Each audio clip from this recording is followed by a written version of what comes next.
In the quiet, peaceful town of Orville, nestled in the heart of Earth, a young child, Alex, woke up early one morning. The sun was just beginning to peek through the curtains, casting a soft golden glow over the room.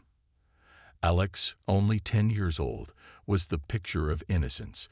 His life was filled with dreams of adventure, playing with friends, and the simple joys of being a child. Little did he know, his life would soon be forever changed. His parents, scientists working on an intergalactic project, had been chosen to represent Earth in a diplomatic mission to the stars. Alex, thrilled by the idea of seeing a new world, couldn't wait to travel and experience things he had only read about in books. His parents, loving but concerned, worried about the dangers of space travel, but were assured that everything would be safe. They had no idea that this mission would end in tragedy. The day of departure arrived, and the family boarded a sleek, high-tech spacecraft, bound for the Galactic Empire, a powerful, dominating force that ruled over vast stretches of the galaxy. Alex was filled with awe as he gazed out of the window, watching Earth shrink into a tiny speck in the distance. The adventure was just beginning, or so they thought. As they approached the Empire's capital, a bustling and beautiful metropolis located on a distant planet, their ship was suddenly intercepted by a squadron of heavily armed Imperial warships. At first, the humans believed it to be a routine security check. However, the Empire had no intention of letting them leave alive. There had been whispers in the Empire of an alien race, the humans, whose growing strength had started to spark concerns among the Empire's leaders. They viewed humanity as a threat that needed to be eliminated before it could challenge their dominance. Alex's family, caught in the middle of this political power struggle, had no idea that they were walking straight into a trap. The warships surrounding their vessel were far superior to anything humanity had.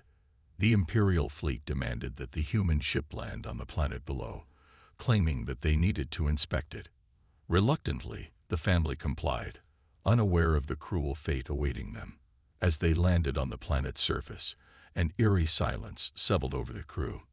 The Empire's soldiers, clad in dark, imposing armor, marched toward the ship. Tension filled the air as the family watched from the ship's viewing ports. The Empire's leader, a cold and calculating figure, stepped forward. With a cruel sneer, he gave an order that would change everything. Without warning, the Empire opened fire, destroying the ship's engines and causing a massive explosion. The child Alex, who had been excited just hours earlier, was caught in the blast. His life was taken in an instant, and with him, the last piece of humanity's innocence in this vast, uncaring universe. Back on Earth, the news spread like wildfire. The assassination of a child who had no part in the political machinations of the galaxy, sent shockwaves through the world. People everywhere were in shock, but also in a deep, simmering rage. Governments, who had long been divided on how to handle intergalactic relations, found themselves united in grief and fury.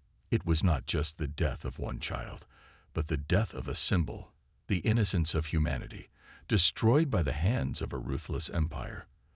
The world mourned together, but as the days passed, the mourning turned into something else, something far more dangerous. It turned into a thirst for revenge. The murder of Alex was a turning point, not just for his family, but for the entire human race. Earth's leaders, who had previously hesitated to take action against the Empire, now knew that they could no longer stand idly by. Something had to be done. The entire world mobilized. Scientists, engineers, and military leaders came together, pooling their knowledge and resources to develop the technology and strategies needed to strike back. There was no more talk of diplomacy. There was only one goal now: justice. Earth would not rest until the Galactic Empire paid for the innocent life it had taken. As Earth's military forces prepared, they knew they were vastly outmatched. The Empire's ships were massive, heavily armed, and equipped with technology far beyond anything Earth had. But there was one thing the Empire had underestimated: human resilience.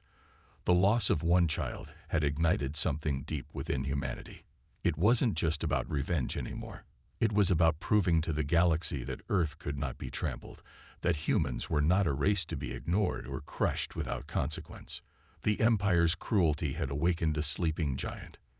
In the days that followed, Earth's forces quickly began to build their own warships, sleek, fast, and surprisingly deadly. Enhanced by the latest technologies, these ships were designed not only to defend Earth, but to launch counterattacks against the Empire's forces. Every city on Earth, every country, came together to support the effort. People volunteered to fight, engineers worked around the clock to perfect the weapons, and the military trained relentlessly. The United Nations, once a diplomatic body, became a command center for global defense operations. The world's leaders gave orders, not to negotiate peace, but to wage war. The first task was clear: strike before the Empire could retaliate. But even as Earth's forces began to mobilize, the memory of Alex's death haunted everyone. It wasn't just a child that had been lost. It was a symbol of everything that humanity stood for. His death was a reminder that there were forces in the galaxy who saw humans as nothing more than insects to be crushed underfoot. As Earth prepared for battle, the people knew this would not be just a fight for survival. It would be a fight for their future, for their right to exist as equals in a galaxy full of powerful empires. The tragedy of Alex's death fueled every aspect of the war. When Earth's first strike against the Empire occurred, it was not just a military operation. It was a statement that humans would not allow the death of one child to go unpunished. As Earth's warriors prepared to board their ships, the leaders of the Empire still thought of Earth as insignificant, believing the humans would never be able to stand up to their might. But they had gravely underestimated humanity's will to fight. The war had begun, and Alex's death would not be forgotten. The galaxy would soon learn that humans, when pushed to the brink, were capable of extraordinary things the Empire could never have imagined. In the days that followed, the face of the war would change. Earth's forces, once seen as weak and naive, would become a formidable force that no empire could ignore. But as the battle continued, Alex's memory, his innocence, would serve as a constant reminder of why humanity fought. This war would not just be about survival. It would be about vengeance, honor, and the unbreakable spirit of humanity. The galaxy was about to witness the wrath of a species that would no longer be a silent bystander in the face of injustice.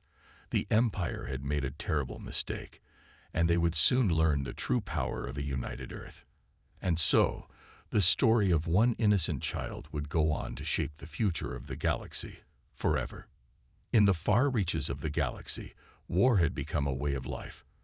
For centuries, the dominant alien empires clashed, destroyed worlds, and enslaved weaker species in their quest for control. Among them was the powerful Raycon Dominion, a war-hardened race that had never been defeated. They believed themselves to be the peak of evolution, unmatched in strength, strategy, and brutality. But everything began to change the day the humans entered the scene, not with armies or fleets, but with a single mysterious soldier who emerged from the shadows of a shattered battlefield. The world of Varnak 7 had been devastated by an intense battle between the Raycon and a rebellious colony. When the smoke cleared, the Raycon forces moved in to finish what they had started. Yet they found something unexpected. Dozens of their best warriors had been taken down by someone moving alone, without armor, without a flag, and without fear. Surveillance drones picked up only glimpses, a human figure moving with unnatural speed, wielding alien and human weapons alike with deadly precision. The footage was confusing. The Raycon were sure it must be a glitch. No human had ever shown such strength, such brutal efficiency, or such complete disregard for pain. The Dominion grew restless. If one human could do this much damage, how many more were there? This was not the same species they had seen before. This was something new. Intelligence teams began searching for any records, any proof of experiments or programs on Earth that might explain what they were facing. Deep beneath the surface of Earth's northern territories, hidden from satellites and spies, the answer lay in a secret military facility known only to a few high-level commanders. It was called Project Revenant. Years earlier, when Earth first encountered the dangers of deep space, it became clear that conventional soldiers would not be enough. The enemies out there were faster, stronger, and far more advanced. So Earth's scientists created something different. They didn't build machines or rely on cybernetics. Instead, they began to study what made humans so unique: endurance, adaptability, and sheer stubborn will to survive, and pushed those qualities far beyond natural limits. Through genetic enhancements, intense psychological training, and years of isolated field simulations, they forged a new breed of warrior, silent, fearless, and loyal only to Earth. These warriors weren't born. They were made through pain, discipline, and endless testing. The first of them, codenamed Ghost, was the one who had appeared on Varnak 7. Unlike machines, Ghost could think freely, adapt instantly, and feel pain without being controlled by it.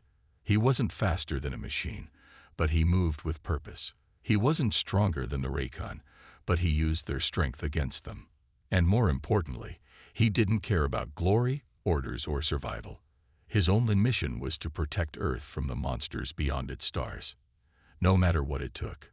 When the Raycon finally caught Ghost alive during a deep raid on their supply lines, they expected to interrogate him, study him, and learn Earth's secrets. What they didn't expect was the silence, the complete refusal to speak, respond, or even react.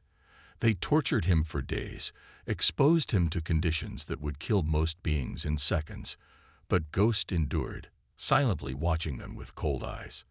Then, on the seventh night, he broke free, using nothing but a piece of shattered metal and his bare hands. He left behind a trail of destruction, disabling the entire station, stealing data, and escaping without a single trace.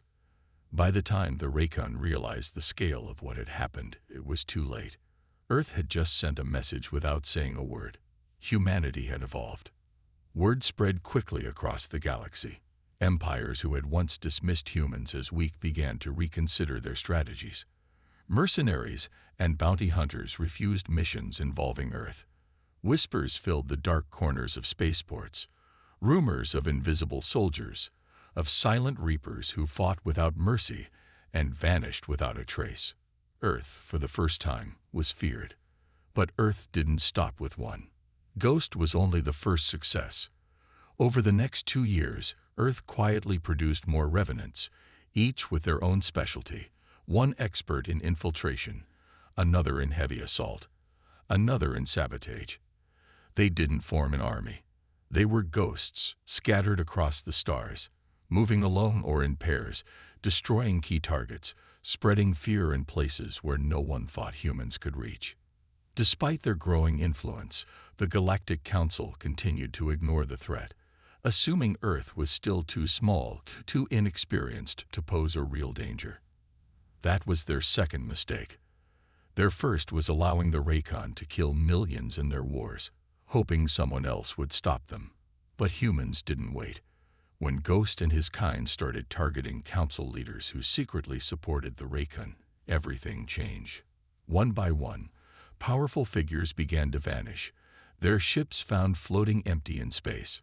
Surveillance footage always showed the same thing: no entry, no sign of violence, just darkness and then silence.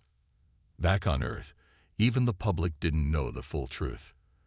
The Revenant program was still a secret.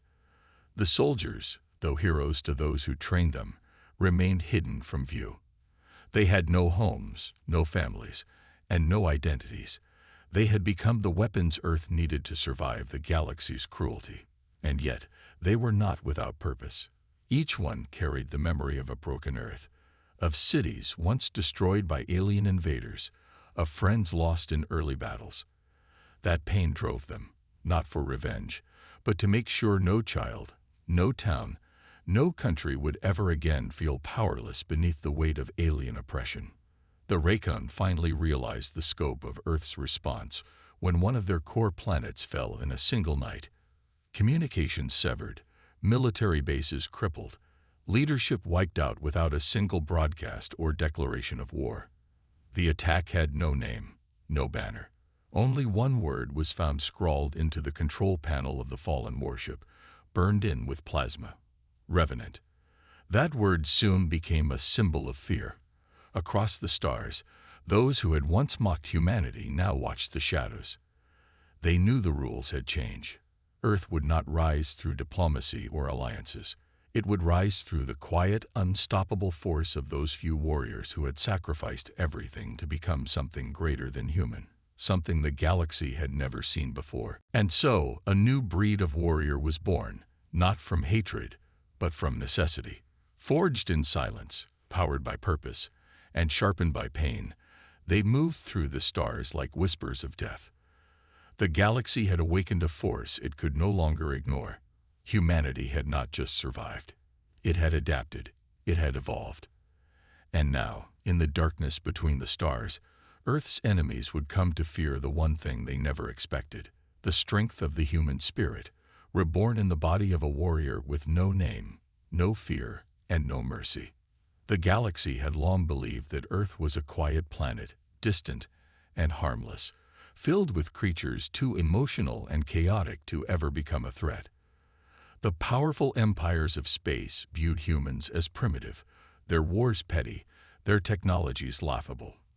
For years, Earth was ignored, studied from afar, and occasionally exploited through secret deals or forceful interference.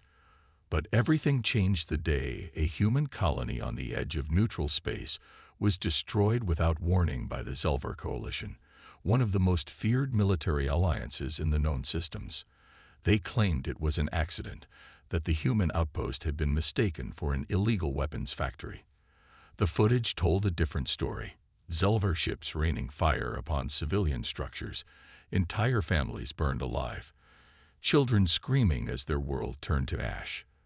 The Galactic Council held a brief meeting, offered apologies, and quickly moved on. But Earth did not forget, and Earth did not forgive. For weeks after the attack, Earth was silent. No threats, no retaliation, just quiet. The Zelvar commanders assumed the humans were too weak to respond, too fractured to unite. But deep beneath the surface of Earth's moon, in a hidden command bunker known only to a few, preparations were already in motion. The leaders of Earth's defense forces had decided this would not be another tragedy buried in reports and forgotten in politics. This would be a message, not just to the Zelvar, but to the entire galaxy. Earth would not be a victim again. The response had to be sudden, overwhelming, and unforgettable. They called it Operation Black Dawn. The target was one of the Zelvar's largest fleet stations, orbiting the industrial world of Crethon Prime, a fortress surrounded by dreadnoughts, patrols, and defense satellites. No one had ever breached it. No one had even tried. That made it the perfect choice. At exactly 300 hours Earth Standard Time, the first human warship designed specifically for interstellar combat entered Zelvar space under complete stealth. It was called Vengeance, a prototype cruiser built in secret, powered by alien tech reverse-engineered over years of quiet scavenging and bold raids. Its hull absorbed scans, its engines made no noise, and its weapons, developed by Earth's most brilliant engineers, were unlike anything the galaxy had seen before. It carried no fleet, no escorts. It didn't need them. Inside were only 50 elite soldiers, the very best of Earth's new generation of warriors. Among them was Captain Elena Cross, the woman chosen to lead the mission. Her past was a story of loss and survival. She had grown up on a colony similar to the one the Zelvar had destroyed, and she had vowed long ago that no one would ever feel the helplessness she once did. As Vengeance approached Crethon Prime, tension filled the ship. Everyone knew there was no turning back. If they succeeded, it would shake the galaxy.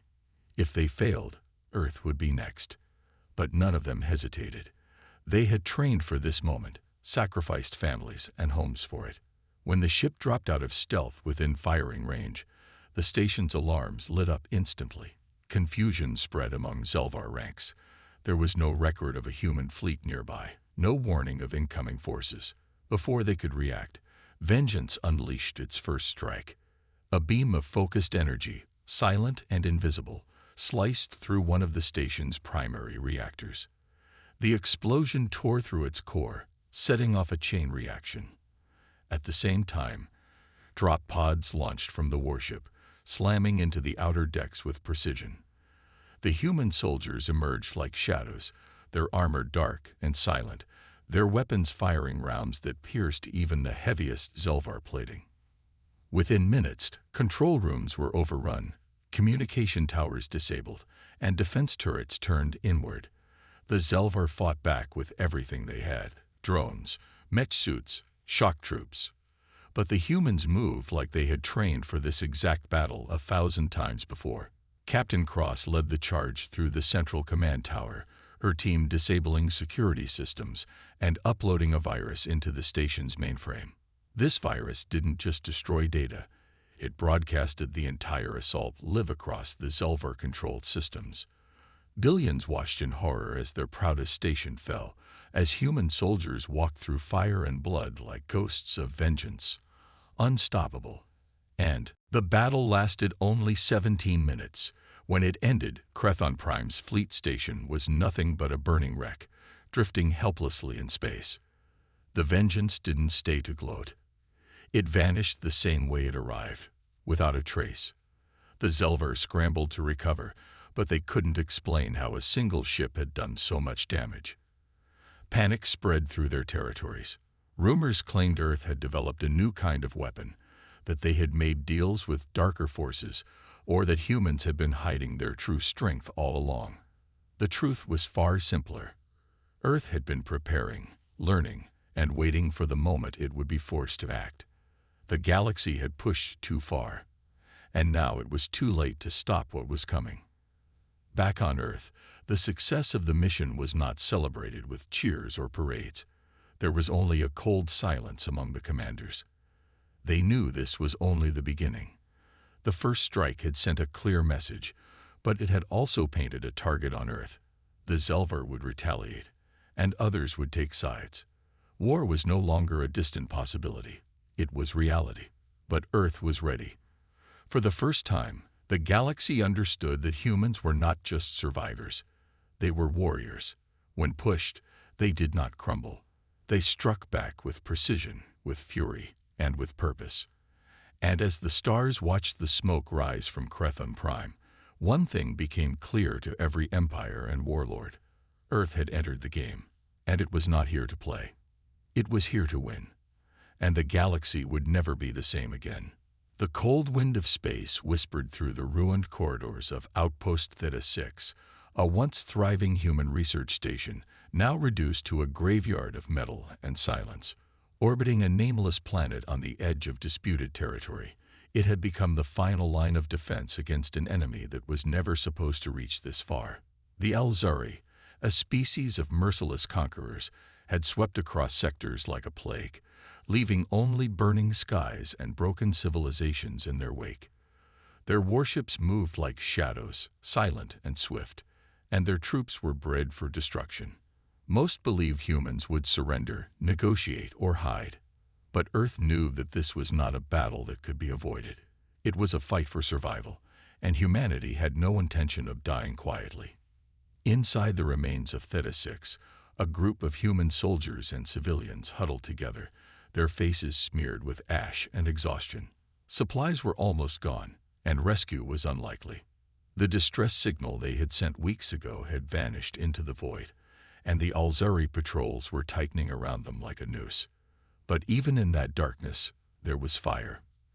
Commander Mason Hale, a hardened veteran with scars both visible and buried deep, refused to give up.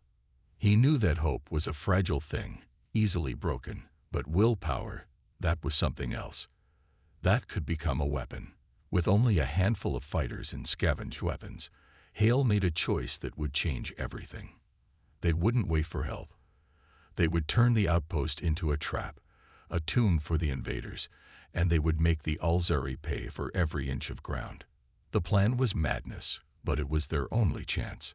Hale and his team rigged the station's core to overload, set explosives in key junctions, and rewired the environmental systems to flood with toxic gas on command. They knew the Alzari would come for the station's data cores. Human research always attracted attention. And when they did, Hale would make sure they didn't leave. The civilians, including engineers, medics, and even a few children, were hidden in a deep storage bay reinforced with old emergency shielding. There was no guarantee it would hold, but they had to believe. Belief was the only thing left. When the first wave of Alzari troops landed, silence greeted them. The station was dark, cold, and empty. They advanced carefully, scanning for traps, unaware that Hale and his soldiers watched from the shadows, waiting. The humans struck hard and fast, ambushing patrols in tight corridors, using the station's broken layout to their advantage. Every kill mattered. Every second bought them more time. Blood painted the walls, both human and alien, and the air filled with the sharp scent of ozone and fire. The Alzari were superior in numbers and tech, but they underestimated one thing. Humans fought like cornered beasts when survival was on the line. As the hours passed, the station turned into a battlefield of echoes and death. Commander Hale moved like a ghost, coordinating ambushes, leading charges, dragging the wounded to safety. He had seen too many friends die already, and he wasn't going to let the rest fall without meaning. Each loss pushed him harder. Each scream reminded him why he couldn't stop. The Alzari began to falter, confused by the resistance, their commanders frustrated by. But things took a dark turn when a second Alzari force arrived, larger and better armed. They began burning through walls, clearing out rooms with plasma and acid. The human defenders were pushed back, their numbers thinning, their strength fading. Hale realized they couldn't hold much longer. The last option was the core. If they couldn't survive, they would make sure the enemy didn't either. He ordered the final fallback, gathering the remaining fighters in the command chamber while activating the core countdown. 30 minutes. That's all they had. In the chaos, a civilian girl named Lyra, barely 12, slipped away from the safe zone. She had lost her parents in the first wave and carried a small data chip her mother, a scientist, had given her. The chip contained research that could change everything. An experimental virus capable of disrupting Alzari neural networks, something that might tip the war. But she didn't understand its value, only that her mother had died to protect it. As the Alzari breached the safe zone, Lyra ran, dodging fire and falling debris, searching for Commander Hale. When she reached him, bloodied and barely holding the line, he took one look at the chip and knew. This wasn't just a battle anymore. It was a chance to fight back on a larger scale. But getting the data off the station meant someone had to reach the outer docking bay, where an old escape shuttle still waited, untested, half-functional, and surrounded by enemy forces. Hale knew what he had to do. He gave the chip to Lyra, instructed a young pilot to protect her, and led the rest of the Alzari away in a final brutal charge. The station trembled as the core reached its final minutes. Explosions tore through the walls as Hale's squad fought their last stand, buying every heartbeat with blood. The shuttle engines roared to life just as the command chamber collapsed behind them. From orbit, the Alzari command ship watched in disbelief as Theta-6 detonated in a blinding flash, its core turning the area into a storm of fire and radiation. Their ground forces were gone. Their ships scrambled to retreat, and the humans, the ones they thought broken and beaten, had proven once again what survival truly meant. Lyra's shuttle drifted into Allied space days later, damaged but alive. The data she carried would become the foundation of Earth's next move in the war, a weapon of knowledge that would change the tide. But more than that, her survival became a symbol, a reminder that in humanity's darkest moments, they did not break. They fought. They endured. They found a way.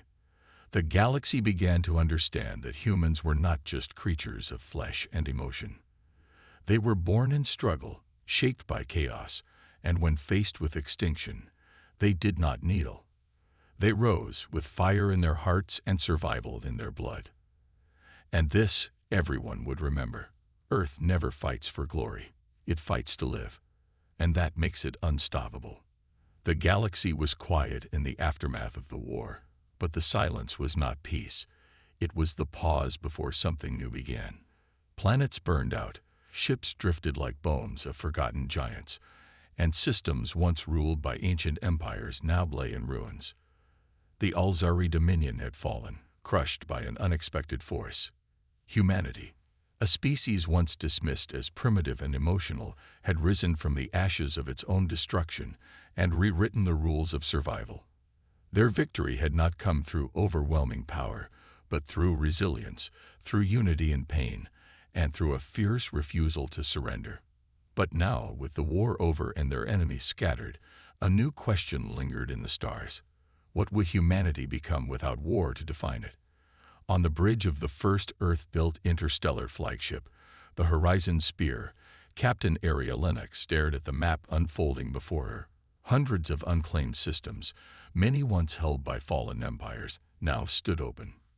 Colonies needed rebuilding, survivors needed shelter, and the galaxy watched Earth with both hope and fear.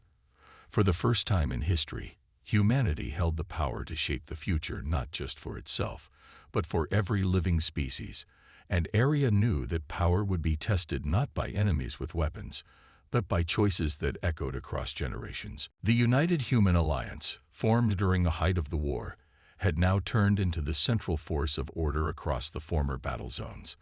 But unity forged in blood was fragile, and already fractures were beginning to appear. Some factions demanded retribution, calling for the complete extermination of the remaining Alzari species. Others argued for peace, warning that vengeance would only create new enemies. On the diplomatic moon of Trellis 9, leaders from dozens of worlds gathered to decide the fate of the galaxy's future. Tensions rose with each passing day, and Captain Lennox was ordered to oversee security. An ironic task, since she herself had once led covert strikes deep into enemy territory. Now, her mission was to keep the fragile peace intact while carrying the burden of ghosts she rarely spoke about. Among the delegates was a young scientist named Cal Rin, who brought with him a discovery that could either unite or shatter everything. Hidden in the wreckage of a destroyed Alzari archive, he had found a piece of ancient code, something not of Alzari origin, but older, much older. It spoke of a species that had once ruled the galaxy in silence, shaping the rise and fall of civilizations through technology and control. Their existence had been erased, hidden behind layers of forgotten history. But now, traces of their influence had resurfaced, and Cale believed they were returning. His warning was met with disbelief, brushed aside by those too eager to rebuild.